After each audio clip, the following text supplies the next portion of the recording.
You know, these lyrics by 50 Cent are some of the most overlooked lyrics, but lyrics that definitely define the times of today. Now, they're from the DMX song Shot Down, where 50 was a feature. And he starts his verse off by, I be that youngin' with that gunnin' that's telling you stop frontin'. I be that youngin' on the run after I pop something. In the Bible I read, death is of the tongue. And if you talk about death enough, death is gonna come. And in a time that we live right now where being social and speaking out and talking and things like that can be very profitable and it gives everybody a voice through social media, we still have to be careful with the messaging that we put forward and what we say, whether we're just posting on Twitter or X, or we are actually writing a song and conveying rap lyrics, because what you speak can definitely come to fruition. And that is the lesson that I took from Charlie Kirk and that tragedy. Let's get into it.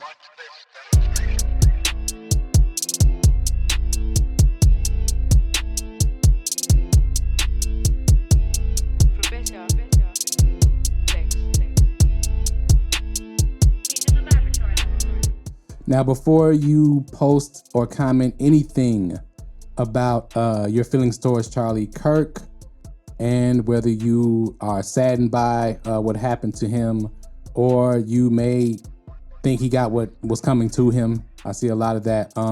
Give me a chance to explain the premise of this video first, because attaching ourselves to energy, and a lot of people don't believe in this kind of thing, but over and over again, if we are paying attention, we will see that this is something that is very real.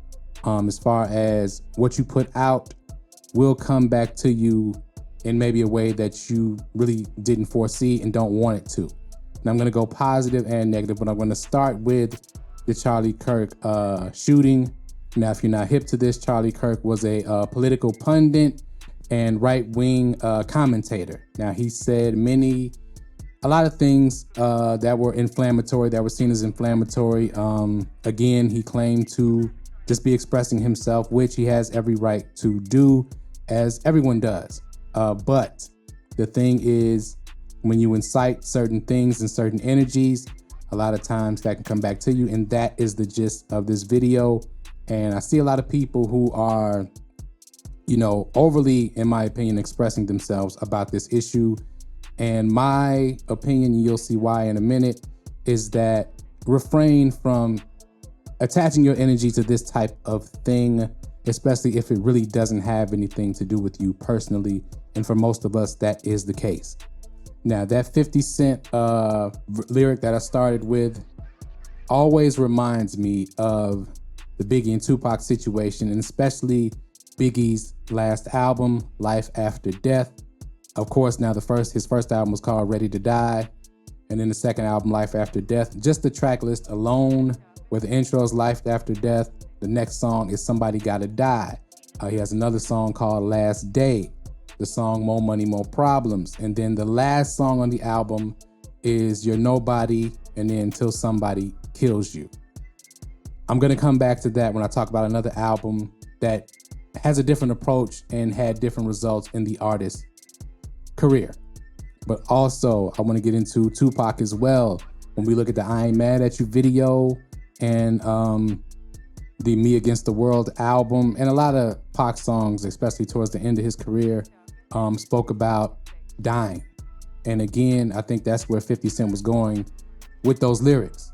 If you look at the album title of his first solo release, Get Rich or Die Trying, he got rich, right? And or in that title is very important because it's an either or situation, and he chose the former instead of the latter.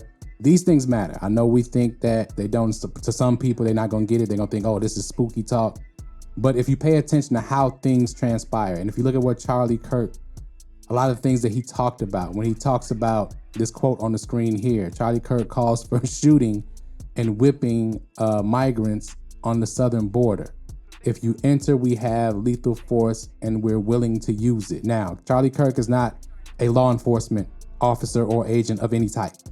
So what is the we that he's talking about? So he's entering himself, a civilian, into energy that he is not a part of, but eventually, I believe, was called to him, and it's just dangerous. It's just not something you want to do, and it's something that in hip hop and in lyrics is done over and over again. But now we're gonna switch from the morbid side to the more positive side, right?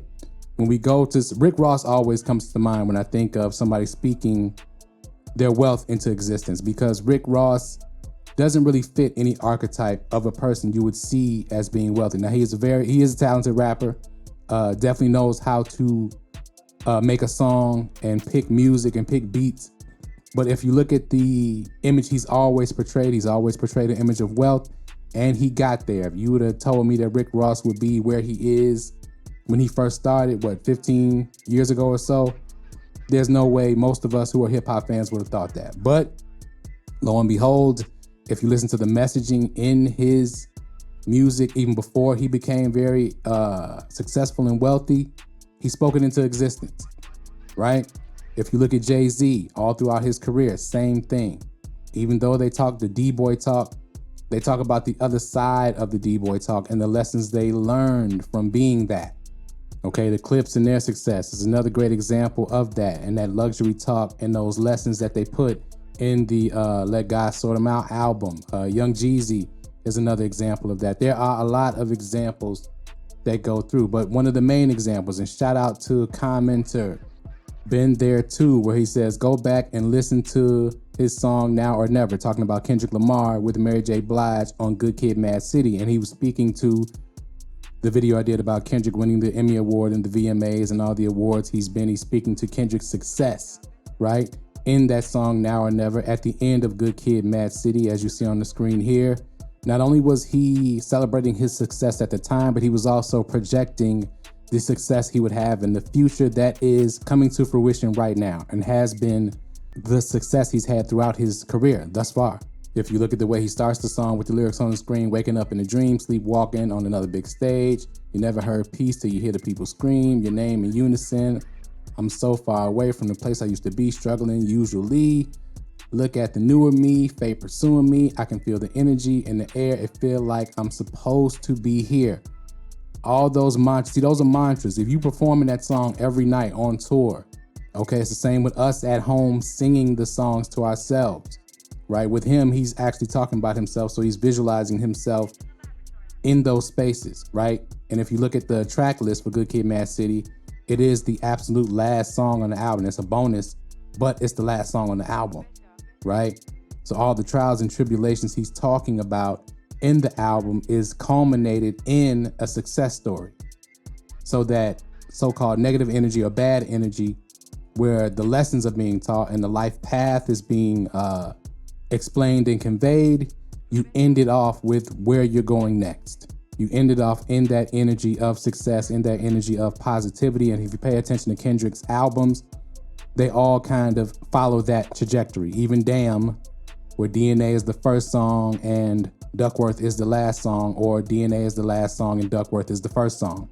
But if you look at the Good Kid, Mad City track list, right, the first 10 are the main album, so to speak, right? And Sing About Me and I'm Dying to Thirst is a very heavy song, right? But if you look at those bonus tracks, pretty much all of those, Real, Compton, The Recipe, Black Boy Fly, and Now or Never are all very positive, uplifting, successful songs, right? So this is important. Energy is important. If we learn anything from what just happened to Charlie Kirk and what has happened to so many of our hip hop stars who didn't make it all the way, some of it has to do with messaging. Even if you look at Drake and Scary Hours 3, in that, if you listen to those songs, and some of you are probably not going to listen to it at this point, but if you go read the lyrics, if you go read the lyrics to the records, he predicted what was going to happen to him, or that's the energy that he was conveying on the Scary Hours 3, right?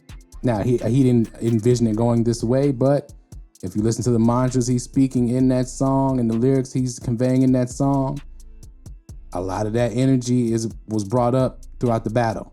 Even the cover art here with the two little girls, which what is that supposed to mean? You know what I mean? If we look at Not Like Us and that first and second verse, it fits, unfortunately, for him. And even if you're trying to poke fun at something, you're attaching yourself to an energy that is very serious, and you're trying to, be sarcastic, I guess. and trying to say, you know, that's not me, but y'all saying it's me, so I'm gonna make fun of it. I think of the Tailor-Made Freestyle record. Again, wrong energy, wrong approach. And I guess my messaging is for us, for our culture and hip hop and in general, we gotta not only pay attention to the songs that we like and the lyrics that we continue to recite all the time, but we also have to pay attention to when things like this happen, what happened to Charlie Kirk, and it's a big news story, and he said some racist things, or he said something against you or your people or your culture, and you wanna dogpile on his tragedy. Don't attach yourself to that energy, period. Stay out of it. I know it's tempting, and the media and the algorithms and the social media platforms try to jack everybody up and get them hyped up so that they can make money off of whatever they can with no moral compass whatsoever. Be careful attaching your energy to that and wanting to jump in and say things that you ought not say about people that you really didn't even know anything about, whether they were good or not.